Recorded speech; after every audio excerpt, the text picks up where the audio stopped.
శ్రీ విష్ణు రూపాయ నమ శివాయ. శ్రీ విద్య ప్రేక్షకులకి ఈరోజు స్వాగతం. ఈరోజు మనము మీన రాశి వారికి 16th మార్చ్ నుంచి 31st మార్చ్ వరకు రాశి ఫలాలు ఎలా ఉండబోతున్నాయి ఇప్పుడు మనం తెలుసుకోబోతున్నాము. ఈ రాశి ఫలాలు ఏవైతే ఉన్నాయో గోచరం లోపల నడుస్తున్న గ్రహస్థితి ఆధారంగా అయితే నిర్మితం చేయడం జరిగింది.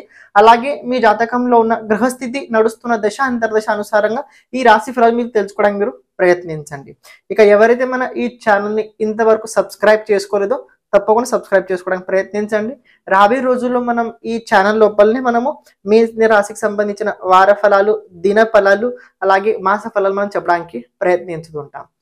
ఇక చూసుకున్నట్లయితే ప్రెజెంట్ మీన రాశి వారికి ఏదైనా ప్రాబ్లం నడుస్తుందా అంటే మీకు తెలిసింది ఏళ్ళనాటి శని ప్రభావం అయితే నడుస్తుంది. అందులో పైగా మీ రాశిలోనే 4 గ్రహాల యుతి కలయిక కలగబోతుంది. మంత్ ఎండింగ్ కి అప్పుడు 20 అమావాస్య సమయం లోపల మీకు మీ రాశిలో షష్టగ్రహ కూటమి కలగబోతుంది. ఈ షష్టగ్రహ కూటమి ప్రభావం ఎలా ఉంటుందో మనం నెక్స్ట్ ఎపిసోడ్లో తెలుసుకుందాం. కానీ ప్రెజెంట్ మనం ఈ 16th 31st ఎలా ఉందో చూసుకుందాం. చూసుకున్నైతే 16th 31st మీన రాశి వారికి బాగుంది. ఏ పరంగా బాగుంది? ఎడ్యుకేషన్ పరంగా బాగుండబోతుంది. ఎవరైతే ఫారెన్ లో ఉంటున్నారో, జాబ్ కోసం ఎవరైతే ప్రయత్నించుతున్నారో వాళ్ళకి ఏప్రిల్లో 2nd వీక్ లో మంచి కలగబోతుంది. థర్డ్ పాయింట్ ఏంటంటే ఎవరైతే వ్యాపారస్తులు, బిజినెస్ మ్యాన్స్ ఉన్నారో, అందులో ప్రత్యేకంగా రియల్ ఎస్టేట్స్ చేస్తున్నారో వాళ్ళకు బాగుండబోతుంది. ఎవరైతే ప్రత్యేకంగా ఇండియాలో ఉండి ఇంపోర్ట్ ఎక్స్పోర్ట్ బిజినెస్ చేస్తున్నారో వాళ్ళకు బాగుండబోతుంది. ఎవరైతే ఫైనాన్స్ కి సంబంధించి వ్యాపారం చేస్తున్నారో, ప్రొఫెషనల్ ఎంచుకున్నారో వాళ్ళకు బాగుండబోతుంది. ఎవరైతే పురోహితులు ఉన్నారో వాళ్ళకు బాగుండబోతుంది. ఎవరైతే ప్రత్యేకంగా కమిషన్ కి సంబంధించి పని చేస్తున్నారో వాళ్ళకు బాగుండబోతుంది. డాక్టర్స్ కి కూడా బాగుండబోతుంది. మరి ఎవరికి బాగాలేదని చెప్పడానికి ప్రయత్నించినట్లయితే గవర్నమెంట్స్ ఎంప్లాయ్ ఎవరైతే ఉన్నారో, గవర్నమెంట్ ఎంప్లాయ్ వాళ్ళకి అంత బాగాలేదు. రెండోది ఏంటంటే ఎవరైతే కామర్స్ కి ఫీల్డ్ అడ్వకేట్స్ ఎవరైతే ఉన్నారో వాళ్ళకి అంత సరిగా కనిపించట్లేదు. థర్డ్ పాయింట్ ఎవరైతే ప్రత్యేకంగా ప్రొఫెషనల్ లోపల వానికి సంబంధించి పని చేస్తున్నారో వాళ్ళకంత సరిగా లేదు. ఎవరైతే ఇన్సూరెన్స్ కి సంబంధించి జాబ్ చేస్తున్నారో వాళ్ళకు బాగాలేదు. ఎవరైతే అకౌంటెంట్స్ ఎవరైతే ఉన్నారో, స్టార్టర్డ్ అకౌంటెంట్స్ వాళ్ళకు సరిగ్గా లేదు. బికాస్ నేను సరిగ్గా లేదని చెప్పడానికి కారణం ఏంటంటే కాస్త ఒత్తిడి ఎక్కువ ఉంటుంది. ఎందుకంటే మార్చ్ ఎండింగ్ ఉండడం వల్ల గ్రహాల కలయికతో పాటు వాళ్ళ కండిషన్ కూడా అలాగే నెగటివ్ అవుతుంటది. కాస్త ఒత్తిడి, కోపం, ఆవేశం ఎక్కువగా స్వాభావికంగా పెరుగుతూనే ఉంటుంది. దాన్ని మనం చూసే దృష్టికోణంతో సరిగ్గా లేదు అనగలుగుతాం. కానీ మానసికంగా కనుక చూసుకున్నైతే కన్ఫ్యూజన్ అంటాం. బికాజ్ ఎందుకంటే ఇది వ్యక్తిత్వంలో ఇన్ని గ్రహాలు కనుక వచ్చినట్లయితే వ్యక్తిత్వంలో ఉన్న కారకత్వం మొత్తం పరివర్తన అవుతూ ఉంటది. ఇక చూసుకున్నైతే ద్వాదశ స్థానంలో సాటర్న్ ఉన్నాడు. 11th or 12th లార్డ్ కనుక చూసుకున్నైతే సాటర్న్ 12th హౌస్ లో అంటే మీ రాశి నుంచి 12వ స్థానంలోనే ఉండబోతున్నాడు. అని ఈ హౌస్ లో ఉన్న సాటర్న్ ప్రత్యేకంగా మీకు నిద్ర సరిగా పట్టనివ్వడు. చాలా అంటే లేజినెస్ కూడా చేస్తుంటాడు. కాస్త హెల్త్ చాలా అలజడిగా ఉండడం, ఎక్కువగా కష్టపడి తర్వాత మనిషి ఎలా అవుతుంటాడో ఆ రకంగా అవ్వడం కూడా ఈ సాటర్న్ మిమ్మల్ని చేయిస్తుంటాడు. మిమ్మల్ని మీతో చాలా చేయించాడు. అండ్ రాబోయే రోజుల్లో కూడా చాలా చేయించే అవకాశాలు కూడా కనబడుతున్నాయి. అని ఈ అన్ని గ్రహాల ప్రభావం డైరెక్ట్ సంబంధం కనుక చూసుకున్నట్లయితే మీ రాశి నుంచి 7వ స్థానం పైన ఉండబోతుంది. ఈ 7వ స్థానం బిజినెస్ స్థానం. 7వ స్థానం లైఫ్ పార్ట్నర్, దాంపత్య జీవితం ఏదైతుందో దానికి దీని ప్రభావం ఎక్కువగా ఉండబోతుంది. సో మీన రాశి వారు ఎవరైతే ఉన్నారో కొద్దిగా వాళ్ళ పట్ల వాళ్ళ వ్యక్తిత్వం లోపల కొన్ని పరివర్తనలు స్వతహాగా వాళ్ళే చేసుకోబోతున్నారు. బికాజ్ ఎందుకంటే మీ కేంద్ర స్థానంలో ఉన్న స్వామి బుధుడు చతుర్థాధిపతి, సప్తమాధిపతి బుధుడు లగ్నంలో అంటే రాశిలో నీచ స్థానంలో, అలాగే నీచ భంగ యోగంలో ఉండడం వల్ల కాస్త ప్రత్యేకంగా కుటుంబ పరంగా కొద్దిగా సరిగ్గా ఉండదు. అండ్ దాంతోపాటు దాంపత్య జీవిత పరంగా అంత పాజిటివ్గా అయితే కనిపించట్లేదు. క్షమించండి, నేను మధ్యలో రావడం జరిగింది. చూడండి, ఎవరైతే మీ జాతకం గురించి మొత్తం తెలుసుకోవాలని అనుకుంటున్నారో అది కూడా భావంతో పాటు, గ్రహాలతో పాటు, దశతో పాటు మొత్తం విజువలైజేషన్ కనుక మీరు తెలుసుకోవాలనుకున్నట్లయితే అంటే స్క్రీన్ పైన కనబడుతున్న అనుసారంగా జాతకంకి మొత్తం సంబంధించిన వీడియో ఫార్మాట్ లోపల నిర్మితం చేయడం జరుగుతుంది. అంటే మీ జాతకం మొత్తం వీడియో చేయడం జరుగుతుంది. దాదాపు చూసుకున్నైతే ఆ వీడియో 40 minutes నుంచి 1 hour వరకు ఉండబోతుంది. అంటే అందులోపల రాబోయే రోజుల్లో 10 సంవత్సరాలు ఎలా ఉండబోతుంది, మీ జాతకం లోపల ఎలాంటి దోషాలు ఉన్నాయి, ఎలాంటి యోగాలు ఉన్నాయి, ఆ యోగాలు ఎప్పుడు యాక్టివేట్ అవుతాయి, దాని గురించి మొత్తం మనం ఆ వీడియో లోపల చెప్పడం జరుగుతుంది. అంటే వ్యక్తిగత టైం జాతక అనుసారంగా ఉంటుంటాయి. ఎందుకంటే గోచరం మారే కొద్దీ గోచర గ్రహస్థితి ఫలితాలు కూడా మారుతుంటాయి. కానీ మన జాతకం లోపల గ్రహస్థితి ఎలా ఉంది చూసుకొని తెలుసుకున్నట్లయితే మీకు చాలా ఈజీగా మీ జాతకం గురించి అర్థమవుద్ది.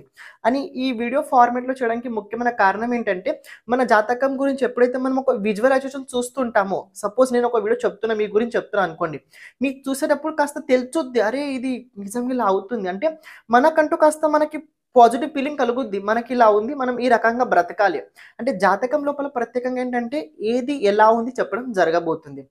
మీరు కనుక మీ జాతకం గురించి చూపించుకోవడానికి ఇంట్రెస్ట్ ఉన్నట్లయితే, అంటే మీ జాతకంది మొత్తం వీడియో ఫార్మాట్లో కనుక మీకు కావాలనుకున్నట్లయితే ఇక్కడ స్క్రీన్ పైన కనబడుతున్న నంబర్కి మీరు వాట్సాప్ చేయండి. మీ జాతకం మీ వీడియో మీరు పొందగలుగుతారు. ఈ జాతకం ఎప్పుడు దొరుకుతుందంటే మీరు అమౌంట్ పే చేసిన తర్వాత 5 డేస్కి మీకు ఈ జాతకం మీకు వీడియో ఫార్మాట్ లోపల గూగుల్ అంటే గూగుల్ డాక్యుమెంట్లో కావచ్చు, లేకపోయినట్లయితే ఒక స్టోరేజ్ ఫార్మాట్ ఉంది, దాని అనుసారంగా మీకు పంపించడం జరుగుతుంది. ఇప్పుడు మీరు ఏదైతే వీడియో చూస్తున్నారో కంటిన్యూ చేయండి. ఏదో కాస్త బలవంతంగా మీతో కొన్ని విషయాలు చేయించుతున్నాయా ఆ రకంగా మీకు అనిపిస్తుంటాయి. ఇంకొక పాయింట్ చూసుకున్నట్లయితే శుక్రుడు మీ 3rd లార్డ్ రాశిలో ఉండడం వల్ల ఇది చాలా బాగుంటుంది. ఎవరైతే న్యూ లెర్నర్స్ ఉన్నారో, ఎవరైతే కొత్తది నేర్చుకోవడానికి ప్రయత్నిస్తున్నారో, విద్యార్థులు ఎవరైతే ఉన్నారో ఇది చాలా బాగుండబోతుంది. ఆన్లైన్ కావచ్చు, ఆఫ్లైన్ కావచ్చు, ఎవరైతే సోషల్ మీడియా హ్యాండిల్ చేస్తున్నారో, ఇన్ఫ్లుయెన్సర్స్ ఎవరైతే ఉన్నారో, ఎవరైతే ఆర్టిస్ట్ ఉన్నారో వాళ్ళకు చాలా బాగుండబోతుంది. టైం లోపల మీలో ఉన్న ప్రతిభకి చాలా రాబోయే రోజుల్లో గుర్తింపు తప్పకుండా రాబోతుంది. ఇంకొక విషయం చూసుకున్నట్లయితే ఇక్కడ సూర్యుడు లగ్నంలో రాశిలో ఉన్నాడు. ఏ స్థానంలో అయితే సూర్యుడు ఉంటాడో ఆ స్థానానికి సంబంధించిన వ్యక్తి ఎక్కువగా ఆలోచిస్తుంటారు. ఇక్కడ సూర్యుడు రాశిలో ఉండడం వల్ల మీరు మీ గురించి రాబోయే రోజుల్లో ఎక్కువగా ఆలోచించబోతున్నారు. మీలో ఏదైనా పరివర్తన అవుతుందా, ఏదైనా పాజిటివ్ చేస్తున్నామా కాదు. ఎందుకంటే ఇంతకుముందు జరిగింది ఏంటంటే ద్వాదశ స్థానంలో సూర్యుడు ఉండడం వల్ల ఆత్మవిశ్వాసాన్ని మీరు చాలా కోల్పోయారు. రాబోయే రోజుల్లో కోల్పోవాల్సిన అవసరం లేదు. మీ ఎనర్జీ ఏదైతే ఉందో పక్క వాళ్ళకి సప్లై చేసే అవకాశం కనబడుతుంది. కానీ విద్యార్థులు ఎవరైతే ఉన్నారో వాళ్ళకి చాలా బాగా కనబడుతుంది. ఎడ్యుకేషన్ లోపల మంచి నాలెడ్జ్ అయితే మీరు తప్పకుండా గెయిన్ చేయబోతున్నారు. కేవలం ఒక పాయింట్ ఏంటంటే కాస్త కోపం ఎక్కువ ఉంటుంది కుటుంబ పరంగా. కుజుడు 4th స్థానంలో ఉన్నాడు కదా, కాస్త కోపం ఎక్కువగా ఉంటుంది. అని ద్వాదశ స్థానం లోపల శాటర్న్ పూర్వ భాద్రపద నక్షత్రం అంటే దేవగురు బృహస్పతి నక్షత్రంలో ఉండడం వల్ల ఇది కాస్త రీసెర్చ్ ఓరియంటెడ్ ఎవరైతే నేర్చుకుంటున్నారో, చదువుకుంటున్నారో వాళ్ళకి రాత్రి పనుకునేటప్పుడు, పని చేసేటప్పుడు అస్తమానం ఏవైతే వాళ్ళు చదువుకుంటున్నారో అవే ఎక్కువగా వాళ్ళకి గుర్తు రాబోయే రోజుల్లో రాబోతున్నాయి. వాళ్ళ కోసం బాగుండబోతుంది. ఒక రకంగా చెప్పాలంటే వ్యక్తిత్వం లోపల చాలా పరివర్తన అయితే తప్పకుండా రాబోతుంది. దీని ప్రభావం డైరెక్ట్ దాంపత్య జీవితం పట్ల అయితే ఉండబోతుంది. రెండోది ఏంటంటే ఎవరైతే జాబ్ చేస్తున్నారో జాబ్ లోపల కాస్త పరివర్తన కలగబోతుంది. జాబ్ లోపల కాస్త వ్యతిరేకమైన వ్యక్తులు మీ నుంచి కాస్త హాని కలిగించే అవకాశం అయితే మీకు ఉండబోతుంది. కేరింగ్గా ఉండడానికి ప్రయత్నించండి. సెల్ఫ్ మేడ్ పర్సన్ కావడానికి ప్రయత్నించండి. ఎవరి పట్ల మరీ అంత విశ్వాసం అస్సలు పెట్టకండి. ఖర్చుల పట్ల బీ కేర్ఫుల్గా ఉండండి. ఖర్చులు చాలా జాగ్రత్తగా చూసుకొని ఖర్చు చేయండి. నచ్చింది కాబట్టి ప్రతి ఒక్క వస్తువు కొనాల్సిన అవసరం లేదు. ట్రావెలింగ్ కూడా కనబడుతుంది. కుదిరినట్లయితే మీ కులదేవత ఆరాధన ఎక్కువ చేయడానికి ప్రయత్నించండి.